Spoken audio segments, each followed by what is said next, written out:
तो ये है पार्ट 2 ऑफ ड्राइंग। अगर आपने पार्ट 1 नहीं देखा तो पहले लिंक मैंने डिस्क्रिप्शन में दे रखी है। तो कैम छो मेरे चित्रकारों, मेरा नाम एसपी, स्वागत है आपका पोर्ट्रेट स्केचिंग की दुनिया में। अगर आप भी मेरी तरह आर्ट के दीवाने हो तो सब्सक्राइब कर दो और उस बेल नोटिफिकेशन ऑन को दबा दो ताकि मैं जब भी आर्ट ट्यूटोरियल आपके लिए लेके आऊँ तो आपको तुरंत पता चल जाए। तो चलिए चलते हैं पार्ट 2 में। सो सेकेंड पार्ट में हमारा सबसे पहला फोकस इस चीज़ पे रहेगा कि लास्ट टाइम जब हमने जो चीज़ें छोड़ दी थी, लाइक सेकेंड लेयर और थर्ड लेयर हमने नहीं बनाई थी फेस में, उसको हम कंप्लीट करने वाले हैं। मैंने पिछली बार भी ये चीज़ बताई थी कि अगर आप स्किन टेक्सचर मेथड के लिए जा रहे हो तो आपको ज़्यादा से ज़्यादा डिटेल्स देनी पड़ेगी। बट मैं जो चीज़ें देखता हूँ कि अभी यंग जनरेशन और जो नए नए आर्टिस्ट निकल के आ रहे हैं वो एक ही गलती कर रहे हैं कि पहले चारकोल पाउडर से पहले बेस लेयर बना देंगे, उसके ऊपर डायरेक्ट डिटेल्स बनाना शुरू एकदम से, और वो पूरी की पूरी डिटेल्स, वो स्केच बहुत ज़्यादा एकदम बोल सकते हो आपकी ब्लर्ड दिखता है। और ब्लर्ड का मतलब ये है, मैं ब्लर्ड का मतलब ये आपको बताना चाहता हूँ कि वो बहुत ज़्यादा ब्लेंडेड लगता है। वो ब्लेंड का मतलब होता है कि एकदम फ्लैट लगता है, वो बहुत अच्छा दिखता है उनका स्केच, बहुत अच्छे स्केचेस वो बना भी लेते हैं। और अगर आप फोटोग्राफ और वो स्केच को देखोगे तो परफेक्ट लगेगा आपको। बट उसमें एक ही गलती होती है कि वो रियलिस्टिक नहीं लगता है। वो स्केच बहुत मस्त होता है, आप किसी को भी बताओगे तो वो स्केच देख के बोलेगा कि क्या मस्त का स्केच बना है। बट अगर आप बहुत ज़्यादा ब्लेंड करोगे तो डिटेल्स चली जाएगी ऑफ कोर्स।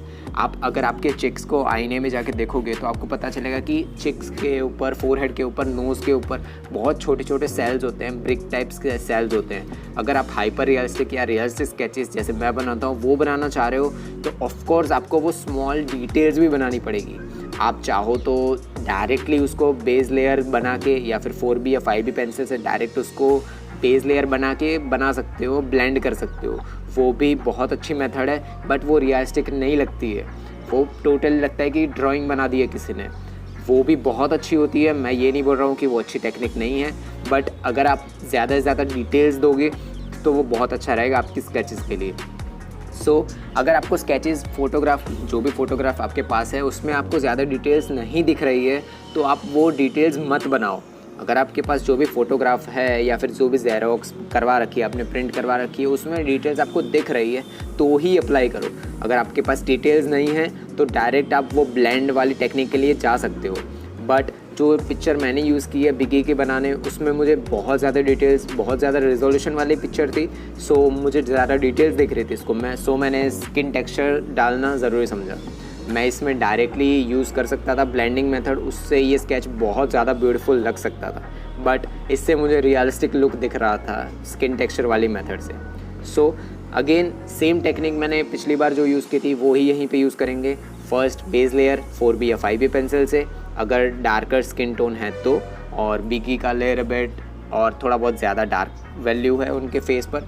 पहले मैंने बेस लेयर 4B यूज़ कर ली है।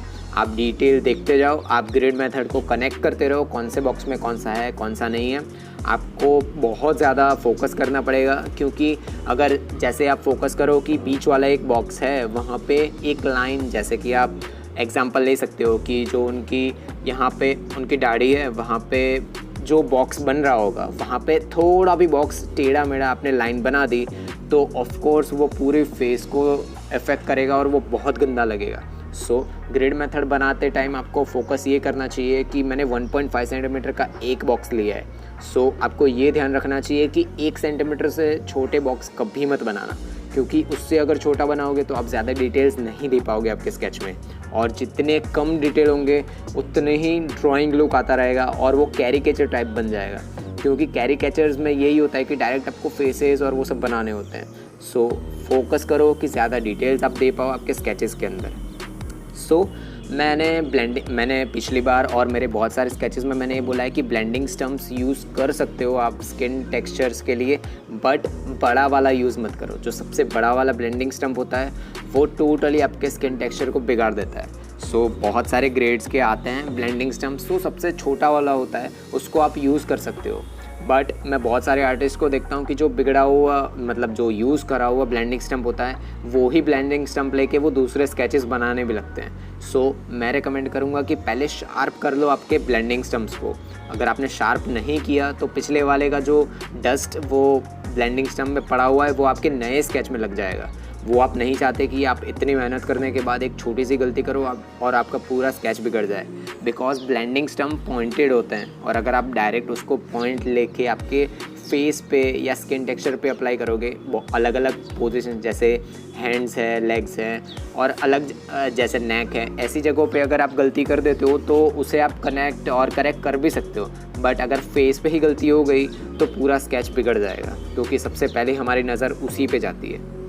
सो अब हमारा फोकस इस चीज़ पर रहेगा कि जो हाईलाइट्स बन रही है, ऑफ कोर्स लाइट सोर्स तो लेफ़्ट साइड से आ ही रहा है, तो वो हाईलाइट्स भी तो बनानी पड़ेगी हमें।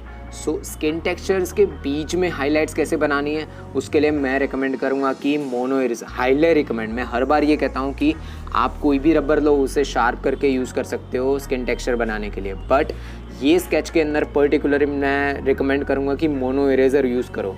आप दूसरा रबर उसे शार्प करके भी यूज़ कर सकते हो, बट मैं रिकमेंड करूँगा मोनो इरेजर यूज़ करो, क्योंकि बहुत छोटे छोटे पार्ट्स ऐसे हैं जहाँ पे बहुत ज़्यादा हाईलाइट्स दिख रही हैं और वो हाइलाइट्स बहुत ज़्यादा इंपॉर्टेंट है फेस को रियलिस्टिक बनाने के लिए और पर्टिकुलरली ये बेगी के स्केच को रियलिस्टिक बनाने के लिए। सो अब हमारा फोकस रहेगा कि उनका बेगी का राइट आर्म कैसे बनाएं। भाई राइट आर्म बहुत बड़ा है बेगी का, जब भी वो बिग स्लैम लगाते हैं वो रेसलिंग रिंग के अंदर बहुत बढ़िया लगता है और भाई उनका बेंच प्रेसेस तो बहुत बहुत बढ़िया है। सो वो हाथ बनाना भी तो ज़रूरी है और वो रियलिस्टिक भी लगना चाहिए। अगर हमने फेस पूरा इतना अच्छा बना दिया है तो ऑफ कोर्स जो बची हुई चीज़ें हैं उसको नहीं छोड़ना है। जो एक कहावत कही जाती है कि जो सबसे हार्ड लगता है आपको वो चीज़ आप लास्ट के लिए रखो, सबसे इजी वाली चीज़ें होती है वो पहले बना दो। क्योंकि अगर आप जैसे कि फेस बहुत हार्ड चीज़ थी, सो उसको मैंने पहले बना दी, ठीक है, पर वो इम्पॉर्टेंट थी क्योंकि मैं राइट हैंडेड हूँ और अगर हम स्टार्ट करेंगे left to right, so of course जो आप एज ए आर्टिस्ट हो तो आपको पता ही होगा कि जब आप स्केचेस बनाना शुरू करते हो तो आपके थंब और नीचे का जो हाथ होता है वहाँ पे ग्रेफाइट पाउडर और चारकोल पाउडर लग जाता है और जैसे आप पूरा स्केच बनाना शुरू कर देते हो तो थंब के प्रिंट्स हर जगह लगना शुरू हो जाते हैं। उसके लिए एक चीज़ होती है जो आप हाथ में लगा भी सकते हो जिससे थंब प्रिंट्स नहीं आते, बट मुझे वो पर्टिकुलरली वीडियो बनाते टाइम वो चीज़ यूज़ करनी पसंद नहीं है। सो अगर आप राइटी हो, अगर आप राइट हैंड से बनाते हो तो मैं रिकमेंड करूँगा कि स्केच को ऑलवेज़ लेफ़्ट से राइट पूरा करो या फिर ऊपर से नीचे पूरा करो और हमेशा याद रखो कि आपके थंब प्रिंट्स ना चिपके आपके पूरे स्केच के अंदर, और उसके लिए आप लेफ़्ट से राइट आपको रिकमेंड करूँगा। अगर आप लेफ्टी हो तो आप राइट से लेफ़्ट बना सकते हो, वो आपके लिए बहुत ईजी रहेगा और थंब प्रिंट्स भी नहीं आएंगे। और बहुत सारे लोगों को मैंने देखा है कि ग्लास स्टम्प्स और अलग चीज़ें यूज़ करते हैं जिससे कि उनका थंब प्रिंट्स ना आए, बट ये मेथड भी बहुत इजी है अगर आप बिगिनर और इंटरमीडिएट आर्टिस्ट हो। एडवांस्ड आर्टिस्ट तो बना ही लेते हैं, कैसे भी बना लेते हैं, उनको थंब प्रिंट्स का फ़र्क नहीं पड़ता है। सो पहले फोकस करो कि आप कैसे स्केचेस को ज़्यादा ब्यूटीफुल बनाओगे, उसके बाद आप ज़्यादा इंस्ट्रूमेंट्स यूज़ करो। मैं 50 रुपये की पेंसिल्स यूज़ करता हूँ पूरे स्केचेस बनाने के लिए। अब तक मैंने जितने भी बनाए, मेरा सबसे ज़्यादा मैंने अगर किसी चीज़ पे ज़्यादा इन्वेस्ट किया हो तो वो मोनो इरेज़र था। उससे ज़्यादा मैंने पहले भी मैं इरेज़र को कट करके बना देता था। जब से मैंने हाइपर रियलिस्टिक स्केचेस बनाने शुरू किए तब से मैंने मोनो इरेज़र यूज़ करना शुरू किया है। आप कोई भी पेंसिल से बना सकते हो, बस मैं रिकमेंड करूँगा कि ग्रेड बाय ग्रेड जाओ। बस एक 2B पेंसिल पकड़ के उसको ज़्यादा प्रेशर अप्लाई करके आप ज़्यादा ग्रेड्स नहीं दे पाने वाले आपके स्केचेस में। सो अगर आपको सच में इंटरेस्ट है ड्राइंग या रियलिस्टिक ड्राइंग बनाने में, सो आपको कोई भी ग्रेड पेंसिल यूज़ करनी चाहिए। मैं रिकमेंड करूँगा फेबर कैसे पेंसिल्स यूज़ करो, वो सबसे बेस्ट है।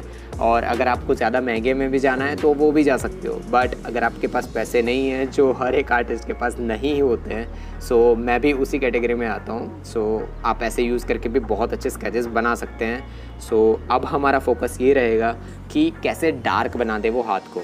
आप अगर फोकस करो कि वो जो ऊपर का शोल्डर का ट्रैप पार्ट है बीगी का, वहाँ पे थोड़ा बहुत वाइट है, आपको टोटली वो वाइट दिख रहा होगा कि जैसा पेपर है वैसा का वैसा मैंने बना दिया है, बट वो बेस लेयर 2B पेंसिल की है इसलिए आपको नहीं दिख रही है।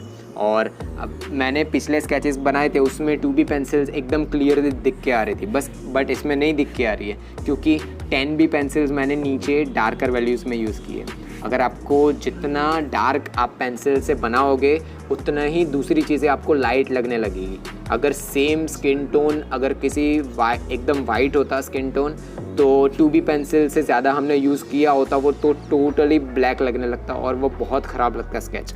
बट ये स्किन टोन बहुत अच्छा लग रहा है क्योंकि मैंने 10B पेंसिल तक यूज़ किया है उनके बाइसेप बनाने में। बहुत अच्छे बाइसेप है और वो बनाना हम गलती कर ही नहीं सकते। सो मिलेंगे थर्ड पार्ट में। तो बस इतना ही था इस ट्यूटोरियल में। अगर आपने कुछ भी सीखा है इस ट्यूटोरियल से तो सब्सक्राइब कर दो और एक लाइक छोड़ दो, कमेंट कर दो अगर कोई भी क्वेश्चन और क्वेरीज हो आपके इस ट्यूटोरियल के रिगार्डिंग। तब तक के लिए ध्यान रखो खुद का और जिनसे प्यार करते हो उनका भी। आपका चित्रकारिक दिन हो। टट्टूज।